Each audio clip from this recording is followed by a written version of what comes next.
नमस्कार साथियों, मैं हूं आपका मित्र सचिन आचार्य और मैं खड़ा हूं मध्य प्रदेश लोक सेवा आयोग इंदौर के सम्मुख और मेरे साथ हैं निखिल सिंह सेंगर। निखिल सिंह सेगर। कहां से आते हैं भैया आप? मैं उज्जैन जिले से हूँ। आज किस कारण आपकी उपस्थिति मध्य प्रदेश लोक सेवा आयोग में हुई है? मेरा साक्षात्कार था 2021 की परीक्षा के लिए, तो उसके लिए मैं यहाँ पे उपस्थित था। किन के बोर्ड में आज आपका इंटरव्यू संचालित हुआ? मेरा कोष्टी सर के बोर्ड में इंटरव्यू था। कोष्टी सर के बोर्ड में। राजा महाकाल की नगरी उज्जैन से आप आते हैं, उन्हीं के साथ हम शुरुआत करते हैं। क्या उनसे कोई प्रश्न पूछा गया?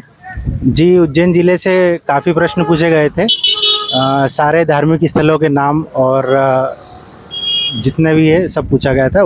और मेरा तहसील नागदा लगता है, तो वहाँ से उसकी डिस्टेंस और वहाँ पे इंडस्ट्रीज़ कौन कौन सी है और जोग्राफिकल रीजन कैसा है, किसका प्रोडक्शन है, ये सब कुछ पूछा था। आपके डेफ से किन क्वेश्चनों को पूछा गया? डेफ से जनरल मुझसे पहले इंट्रोडक्शन पूछा गया और फिर मेरी हॉबी से कुछ क्वेश्चंस हुए और उज्जैन ज़िले से ही काफ़ी लगभग आधे से ज़्यादा मेरा उज्जैन ज़िले पर ही चला। क्या प्रश्न थे वो?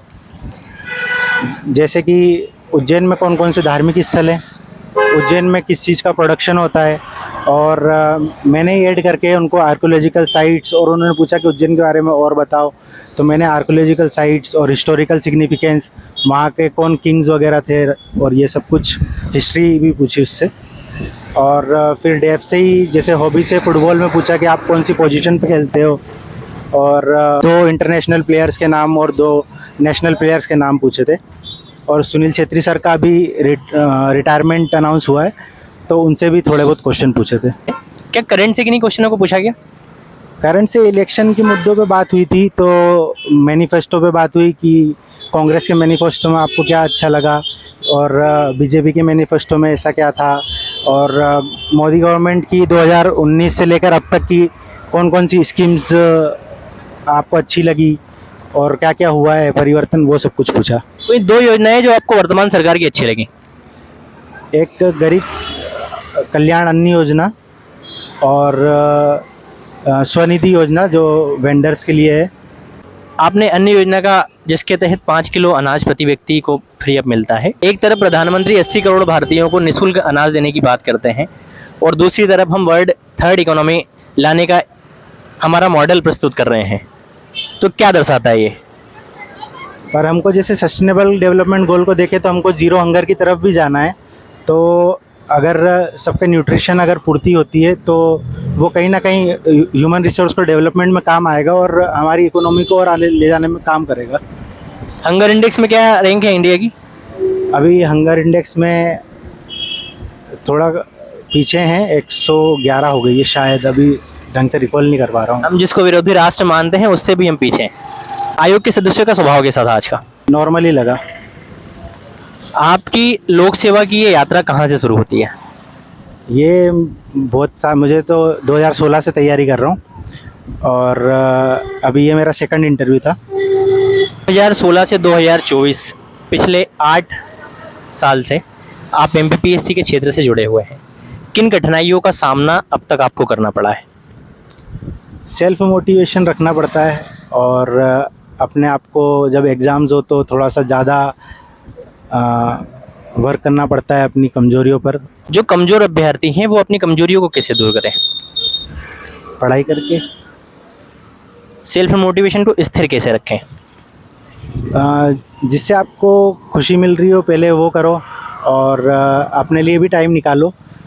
और पढ़ाई ज़्यादा करनी नहीं पड़ती है, 6 घंटे आपने अगर एक दिन में निकाल लिए, 6 भी नहीं तो 4 घंटे निकाल लिए, और एग्ज़ाम टाइम में 1 महीने पहले अपने 8-9 घंटे 10 घंटे निकाल लिए तो काफ़ी होता है।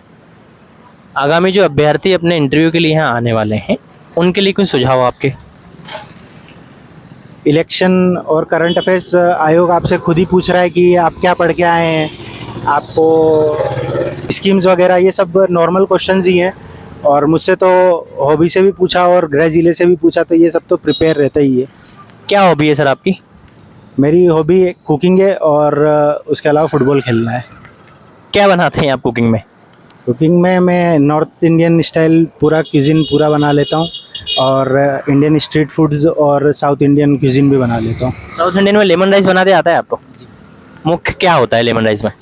लेमन राइस में लेमन ही मेन होता है, उसके अलावा जो ग्राउंड नट्स होते हैं वो, और हींग, राई, और थोड़ी बहुत दाल, जैसे कि साबुती डालते हैं, जैसे चना दाल और मूंग दाल, उड़द दाल, ये सब डाल के। काफ़ी समय आप बाहर रहे लगता है मुझे।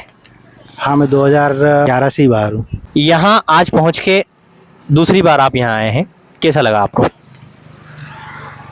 खुशी भी है और थोड़ा सा नाराज़गी, वो तो शासन से है कि रिजल्ट्स नहीं आ रहे हैं और 13% वाली लिस्ट में है, तो जल्दी से ये प्रॉब्लम सॉल्व हो, तो उसके लिए थोड़ा सा परेशान है, बाकी सब ठीक है। 1387 फार्मूला क्या है? 1387 का फॉर्मूला ये तो अब सामान्य प्रशासन विभाग ही बता सकता है, हमारे समझ के परे है ये। आयोग अपनी तरफ से 13% रिजल्ट्स को रोक लेता है, क्या उन अभ्यर्थियों की मनोदशा आयोग के नहीं दिखाई देती कि क्या वो 13% रिजल्ट भी घोषित होने चाहिए? आपका क्या मानना है?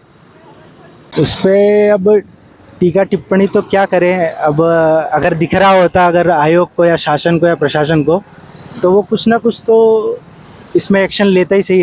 इसमें कम से कम 3 साल हो गए हैं, इसमें कोई भी प्रोग्रेस दिखाई नहीं दे रही है। Thank you so much. हम आशा करते हैं कि आप भविष्य में एक लोक सेवक के रूप में मध्य प्रदेश में अपनी सेवाएं दें। Thank you so much.